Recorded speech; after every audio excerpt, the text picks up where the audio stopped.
Hello and welcome to Lightways at Life Astrologer with me, Anna Isabel, and I am delighted to welcome Jessica Adams today. Hello, Jessica. Hello, it's lovely to see you on Zoom anyway. Yes, indeed. Zoom gives us lots of opportunities that we wouldn't otherwise have. So now, today I thought, what caught my eye was the talk that you gave at the Astrological Lodge of London, which was all about the male asteroids. And so I'm very curious and wondering where we could start actually with that. Maybe tell us about the asteroids. Okay, so there are oodles of asteroids, but in modern astrology, we only use those which complete the Roman family tree, which began with Mercury, Venus, Mars, and the rest. Otherwise, the chart would just look like a pizza. So we use select asteroids, and they work in families. So there is a Venus family group, for example. You mentioned the male asteroids. So Venus had a husband, and his name was Vulcan. And so that's asteroid Vulcanus. So that's one example. She had a son and his name was Cupid. So asteroid Cupido is part of her family. So by the time you complete them, including the nodes and the angles, you have about 34 factors to work with in your horoscope. Yes, and of course, this is why we try to limit the number that we are working with. Absolutely. So there is a lot to it, yeah. Do you feel that there are themes that repeat themselves, or is there always something that's unique and different? They are all unique. They are all these archetypes which are over 2,000 years old and counting. So Cupido, or Cupid, for example, is about very short-term desire. It's just as you might expect with a bow and arrow. It lasts for about as long as an arrow wound lasts. It's very passionate, very intense, and very short-lived, whether it's for money or whether it's for a man or a woman or a house or a pony or whatever. And if you go from his sort of desire to the kind of desire that you get with Apollo, who is Jupiter's son, well, Apollo desired both men and women. So he's a symbol in many charts of people who are bisexual. So they are all really different from each other. So it sounds as though what they're adding is nuance.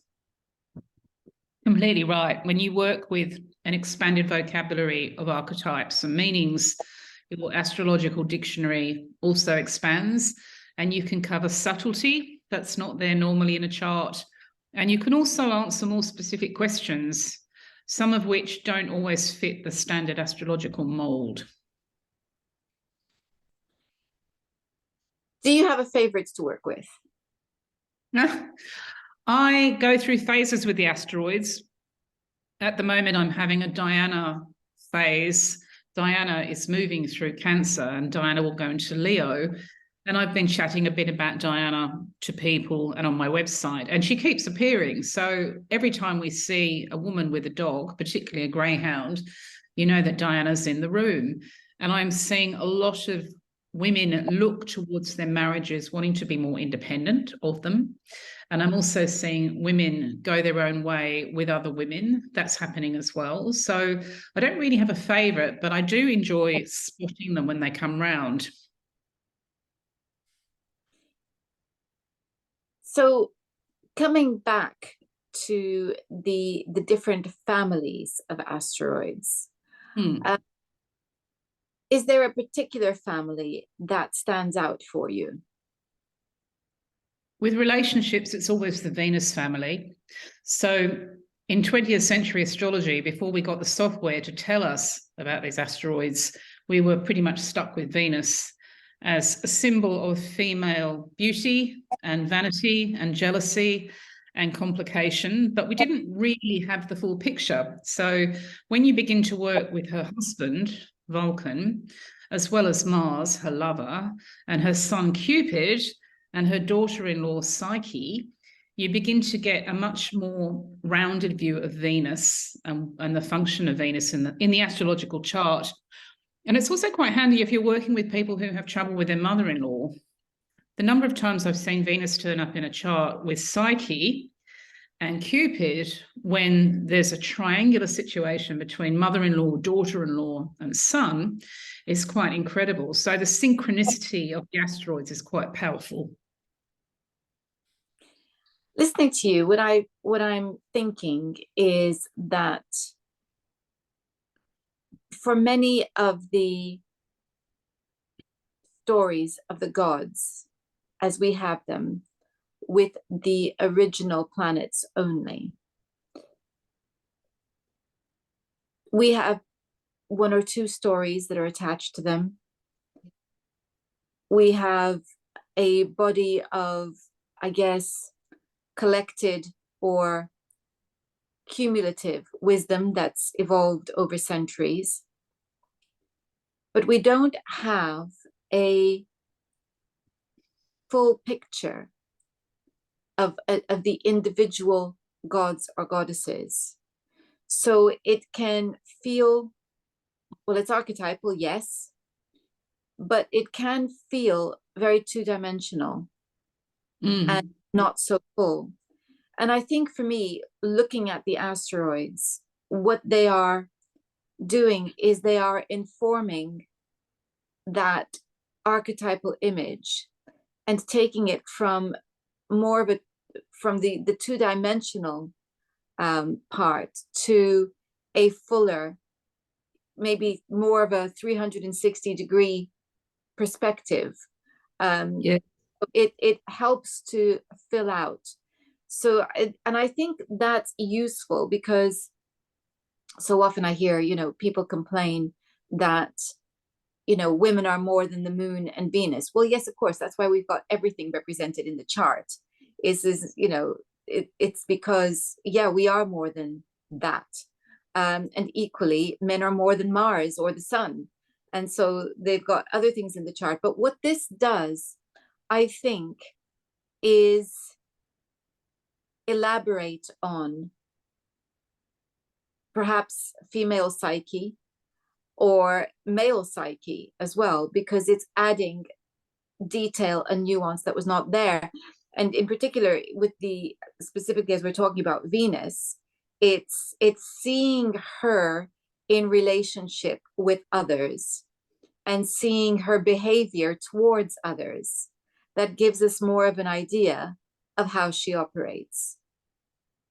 Yes, completely. And when you look a lot at the art around the asteroid gods and goddesses, the archetypes, even if you look at just one painting by Rembrandt or one painting by Rubens in particular, you begin to see all of these asteroids and planets in relationship to each other within a family, usually within a family. And your understanding of something like Pluto is really filled out because you can see Pluto with his wife, which you never saw before. And she had her name, and it was Proserpina in the Roman mythology. And you begin to understand Ceres, who's a dwarf planet. So the Ceres Pluto story with Proserpina can inform your understanding of Pluto as a male archetype. I think the bandwidth with the two sexes increases when you begin to work with the asteroids.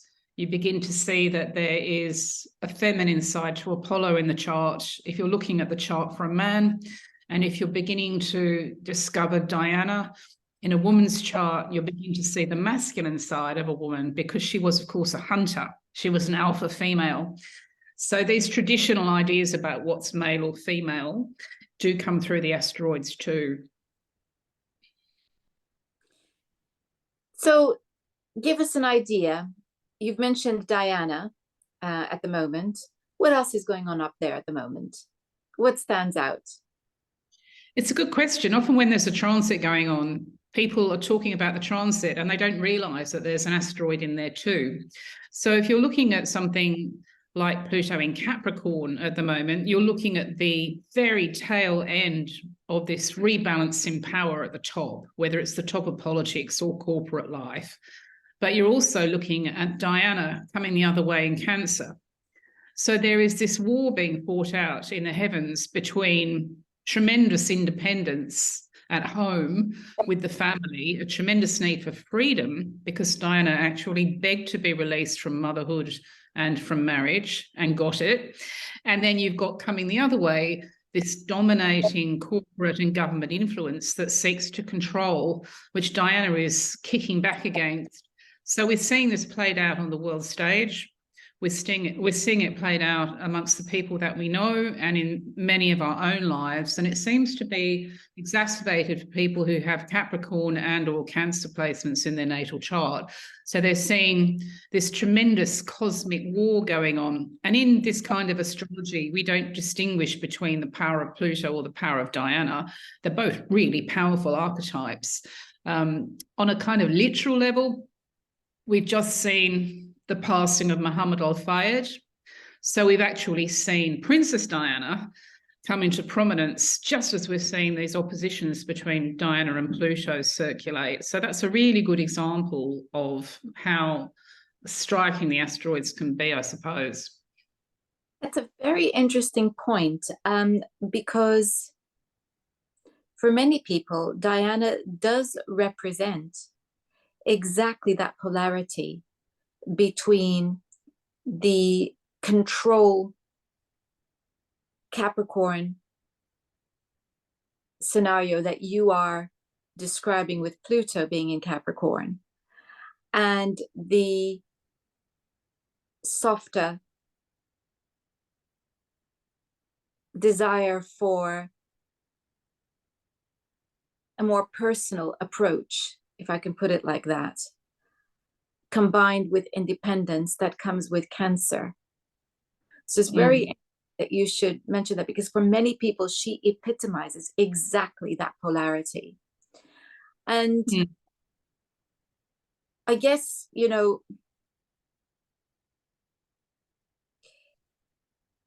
it couldn't be more articulated with all of the stuff that's going on with top-down control imposed on the very essence of our being, our bodies, and imposing upon our food and what we must and must not eat, with the idea of eating insects floating about, and being pushed rather prominently with insect farms being set up in Ontario, in Canada, and so on. There's quite a lot that's going on there, which is an intrusion on the personal life.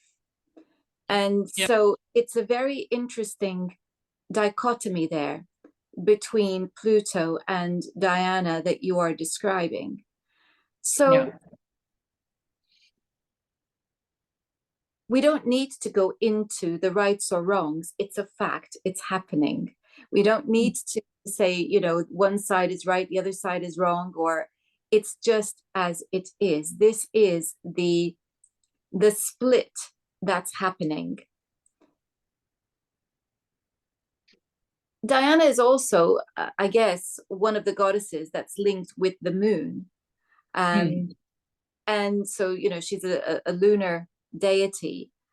So there's that aspect too there. And so I'm wondering whether she can also be seen as representing the public as the moon does.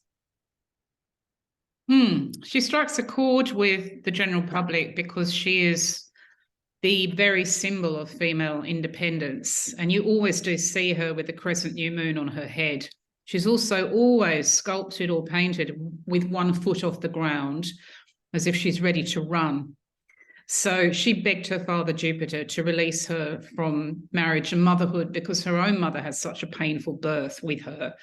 And so he gave her what she wanted. And she became really not just a lone wolf, but also a highly unusual archetype for the Romans, because she did have a lover, but he was asleep when she used to have sex with him. So this idea of this alpha female with a passive partner came about around 2,000 years ago. And in addition to that, Diana also spent a lot of time with the nymphs. So you're always seeing her painted, swimming with the nymphs, often being caught naked with the nymphs. She was spied on by Actaeon and by accident and turned him into a stag so that his own dogs tore him to pieces. She could be ferocious. So this is an extraordinary feminist archetype, which has been with us on and off for about 2,000 years. And she shows up whenever there's a big surge forward in feminism, feminist issues. So at the moment, Diana is very much on the scene because of the way, as you said, we're seeing government control, corporate control of what a woman is, and particularly at the level of Diana in Cancer, a woman as a mother. We're seeing all of this in Britain with the NHS and their definition of what a woman is or is not. And there's a fierce fight going on about that. It has been all year. So for whatever reason, Diana has woken up again. And she does seem to be striking a chord with men and women all over the world who are also aware of the way that, once again, it's the female of the species who is under control. But Diana is a pretty fierce adversary. And once Pluto's out of Capricorn, you know, in January 2024, we're recording this in September 23, I really don't like anybody's chances of keeping Diana down. I think it's game over then. I think women are going to rise. Well, I think as well, there is the element of who do our children belong to? And I think that that is the encroachment from the top upon family life. Yep. It making a lot of parents begin to question whether or not they want their children in schools. Yep. And because I've never, ever heard so many parents wanting to pull their children out of school into homeschooling for reasons, not the obvious one that might be popping into people's minds, but for lots and lots of different reasons, not least of which the school system failing individual children with special needs. So there's a whole host of reasons why I'm hearing so many parents looking into homeschooling for their children at the same time as we have government wanting now to control homeschooling. Yeah. Because they are aware that people are wanting to pull their children out of school. So there are lots of reasons for this. So it's a very interesting spotlight that you've highlighted here, the spotlight on Diana that we might have missed, but now we can see it shining very clearly, very brightly, which brings me, I guess, to you've already partly answered the question. Is she going to be in Cancer after, what is the duration of her time in Cancer, and will it continue in Cancer after Pluto has left Capricorn? No, she moves into Leo fairly soon. So as we're talking in September 2023, by the time we're moving towards the end of the year, she'll be in Leo, which is quite interesting because there's not a lot else going on in Leo. But I would have thought be a statement about female independence within the royal family. I have to say, I think we are moving towards a Princess Diana moment, and I don't know what it is. So it's funny, isn't it, how sometimes what happens in the news can reflect what's happening internally with people. It's a kind of almost like a myth or a fairy story being played out about how you deal with a system when you want to be free within that system or free of that system. Being in Leo doesn't really chime with other transits so much, but once we get towards Pluto in Aquarius as 2024 begins, then we've got this, again, a very kind of epic battle being set up between Aquarius, which is about the people, the circle, the community, and le gens du monde. And then we have Leo, which is very much about ruling through dynasty, not about the people at all. Aquarius is the court and Leo rules the court. So I think Diana going through Leo is going to start that rumble in the jungle, but I don't really think it's going to be really strong until we get to next year. But there's something going on. Sorry, Jessica. There's something going on there. The exact transits of Diana are in my other ephemeris, which is just out of reach. But from memory, we're looking at a switch as 2023 winds down. And as 2024 begins, there'll be all sorts of questions about what it's like to be within the royal system and not produce an heir or spare. Big Leo questions. Yeah. I guess the other theme that is coming to my mind about the dichotomy between Aquarius and Leo is the idea of individuality, because Leo is very individual and Aquarius is very community oriented. And perhaps what we're looking at is the need to balance both and how we balance that. And I'm sure that you are aware that there are, it seems, certainly I started to become more aware of it as Pluto first entered Aquarius earlier this year, a proliferation of groups that are about personal sovereignty, and but creating wonderful communities where people are doing food sharing and looking at alternative medicine and all sort, and no money needed, because they're looking at creating other systems that are an alternative to money. So this is all very communitarian, but it's also looking at individuals as being the key to making the communities work. I think that's fascinating and very, very welcome as a theme to explore for the future. So I'm looking at this Diana Pluto dichotomy again of Aquarius, Leo, and hoping that between them we'll get some sense. Oh, I think we will. And there'll be other asteroids that go through Aquarius joining Pluto, of course, over the next 20 years as Pluto begins to slowly move through the sign. So there'll be times in history, future history, when we have stelliums of asteroids along with Pluto all telling us the Aquarius story again, which we've seen so many times in history. But it tends to happen when people have had enough. And I think everybody's had enough. So you're the people that you know who've had enough, want to pull their children out of school. Since 2008, we put up with this transit where all the power has come from the top down, whether you're talking about Donald Trump or Vladimir Putin, it's all come from the top down, from the very few number of people at the top, and the masses down the bottom have had to be subjugated to it. But that is just, it's almost, you know, you can see the time bomb ticking away. I think when it all finishes up, it's really going to finish up. And what we saw after March this year, a sneak preview of what a community can do, will be carried by the internet. So all sorts of interesting things are coming about because genuinely people have had enough. And of course, you mentioned, you know, Donald Trump and Putin, and of course our own beloved PMs that we've been, one of whom has never been elected by his own party, let alone the country. I think Pluto is also about hidden power. Mm. And the question is, who is behind the power that we see? And that's what we want to know. We want to see who actually is the power, because it's not the characters that are being paraded before us on stage. So the director of this particular play, who is the writer of this particular play?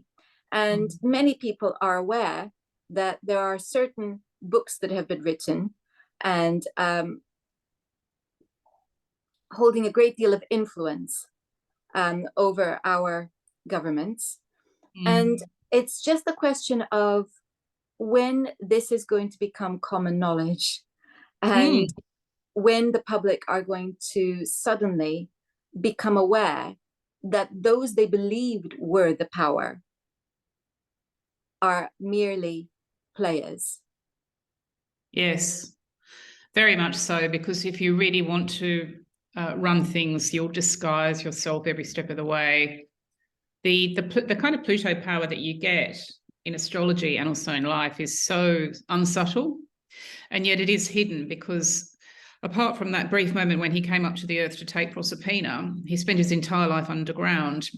So it's all very much underground, below the surface. But every time we've seen this transit, we always seem to get system change, and the people who are removed from the system are symbolic of the abuse of power from the top. So it doesn't matter whether it's Henry VIII or Louis XVI, you always get this person who is a symbol of an awful system, particularly for women, it has to be said. And then, you know, vive la révolution, it all happens. In the case of the French Revolution, or with Henry VIII, just through a weird series of birth accidents, you end up with Elizabeth I on the throne. So you end up with this matriarchy that was unimaginable when he was king. And you could go back to Boudicca and the Romans, and the fact that Boudicca showed the British Isles as it was, that a woman could lead the nation, even if it didn't last. There's always seems to be somebody at the top that plays the baddie on these transits. And then you frequently have the people power coming the other way, led by very Aquarian types of individuals who seem to be in it for the community. And that's actually yet to happen. We've not quite seen it yet. We've seen hints, but it won't be until next year. Well, I'm also thinking of the fact that Diana being in Cancer, and this country is a Capricorn country, and America is a Cancerian country. I'm also thinking about, 2008 and how this all began with the collapse of banks and the beginning of a transfer of wealth to shore up the banks in the name of saving the people, who actually have ended up a whole deal poorer. And this is not an opinion. It is, borne out by statistics. We can see that wealth has been gravitating towards the top echelons of society in the West throughout this whole time. It's there for all to see. So we've had, it feels almost Neptunian, the sleight of hand with which it's been done. And of course, now it's much more a hammer than a sleight of hand that's being wielded. Although there is a sleight of hand still being operated, I think, as wealth continues to be transferred to the top. Yeah, it's quite unbelievable. Mention that. Yes, I remember when Pluto entered Capricorn, you probably do too. I was at an astrology conference in Sydney, 2008, January. And at the very moment it happened, everybody was saying, oh, I wonder how this is going to work out. And you almost felt like saying, well, don't ask, because it will be unimaginable. So coming the other way, of course, we have Uranus in Taurus. So there is a revolution in cryptocurrency, in crowdfunding. Power is money. And as you said, there's been this unbelievable transfer of money away from the people to the people at the top. But quite honestly, with Uranus in Taurus until 2026 and Pluto in Aquarius, that system change. And his history tells us that this particular combination is more radical than people realize. Everything's set up for it to work. So all the mechanisms are there. We're starting to see people earning money just for being on social media, which is extraordinary.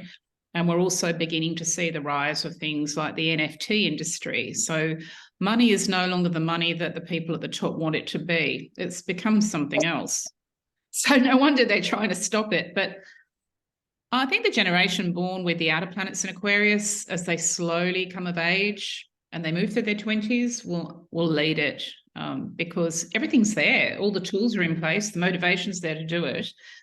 And I don't think the power at the top can continue once Pluto is out of Capricorn. You can already see it crumbling, Donald Trump having his mugshot taken. That's extraordinary. It's happening.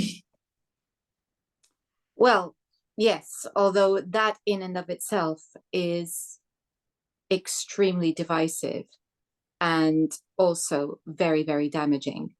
So these are the extremes that are being played out.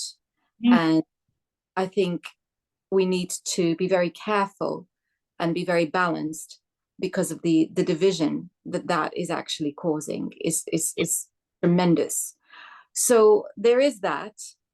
And there is also and this comes back to, I think, Diana and Cancer, because of what we're talking about in terms of the personal. The issue around a home, land, and food, I think ties in with Uranus. And of course, Cancer and Taurus are by sign sextile. They work together. And as we see potentially some major land grabs being taken by federal governments, basically grabbing farmland. And we see that in the Netherlands. We've seen the American federal government taking huge amounts of land in Arizona, Canadian government taking huge amounts of land in Canada. There is a land grab happening. And although most people don't seem to be aware that it's happening, there is an instinct that I'm seeing operating amongst many people and many groups to take land back and create small holdings and the whole food issue. So it's instinctively there. And I think that that's the Uranus and Taurus looking at how we can use land for the benefit of all. And that's a very interesting development. It's fascinating to watch, actually. It is. It's exciting. The trouble with Pluto in Capricorn is people don't realize that they're actually powerful. We've been all conned into thinking that we just have to take it all. Our power is extraordinary, and we've been given this technology to use it collectively and globally. Even what we're using now, Zoom, is part of that. So we've been really quite well conned into just taking things, acceptance and taking. And we've been snookered in a way by the system for quite a long time. But as you say, people are instinctively buying land, and the collective purchase of land is an interesting trend. So actually, if you want to preserve the environment or have organic food, you will get together with your friends and you will all buy a square meter, for not much money. It's, you always get a little bit of communism with Aquarius and Uranus in Taurus, but each time it's different, it's better, it's newer. And I do think that generation who landed on the planet with the outer planets in Aquarius will be part of that, because these are the children who grew up reading Harry Potter. They grew up on Teletubbies. They're not like other children, and they're going to move into their 20s with a completely different idea about cooperation and the collective and how to make things work together as friends. That's really new, without competing. They don't really care about status and they don't really care about money, but they are really interested in being an ally, being allies together. So what you're seeing now with Uranus in Taurus and the land situation, which Diana's pointing out, once we get to, even next year, at that Uranus conjunction in Taurus with Jupiter in April, that looks like the gauntlet's being thrown down to all those people who are in their 20s. And anyone who's got anything in Aquarius or Taurus in their chart will hear the call and maybe become involved. Well, just thinking about the Lord of the Rings, what did it take to get peace-loving, small c conservative, somewhat complacent hobbits to get up off their chairs and grab their pitchforks? Yeah. The epitome of Taurus. And I think what I'm seeing is the small c conservative masses looking around them and thinking, do I need a pitchfork? Yeah. That's what I think is very interesting also. you know, just getting on with their lives, suddenly thinking, hang on a minute, Yeah. what's going on here? So in a sense, I suppose Pluto in Capricorn has through the ages been the book that is entitled How to Annoy the Masses and Set the Stage for Revolutions. Yeah, completely. Completely. If you think about the Roman occupation of Britannia, year after year they put up with it until the Romans committed atrocities against Boudica. And that was it, game on. And they destroyed London. You know, there's still this thing called the Boudica event line. And every time they dig up a car park in London, they find it. It's this layer of burned, scorched earth. So there is the power there. This time around, of course, it doesn't have to be violent. And it isn't violent. But what's really unusual about the times that we live in is that we are globally connected, even though we speak different languages. And we are also in possession of this strange thing called cryptocurrency. So we have invented our own money. That's really new. So unfortunately, I think what leads people sometimes to act is a crisis like COVID or like the collapse of banks in America. But little by little, people are getting it. But something has to happen to make it easier for everybody. And whatever that something is, I don't know. The astrology knows that. But it wouldn't take an awful lot. No. So you feel that the setup in the heavens is pointing to things being made easier in terms of people getting together and collaborating? Yes, absolutely. There've been obstacles to that all along. The thing that's always astonished me about COVID-19 since 2020 is that people have not organised as collectives and communities and insisted that the authorities refit their buildings with clean air.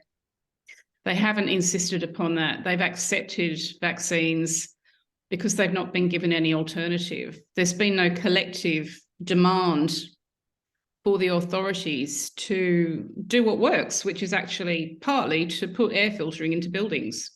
Why hasn't that happened? It's really been quite bizarre watching it.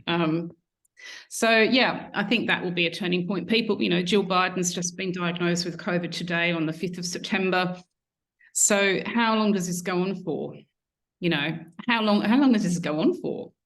The solution has to be in collective pressure, and it will only happen when people refuse to put up with the conditions that they're expected to put up with.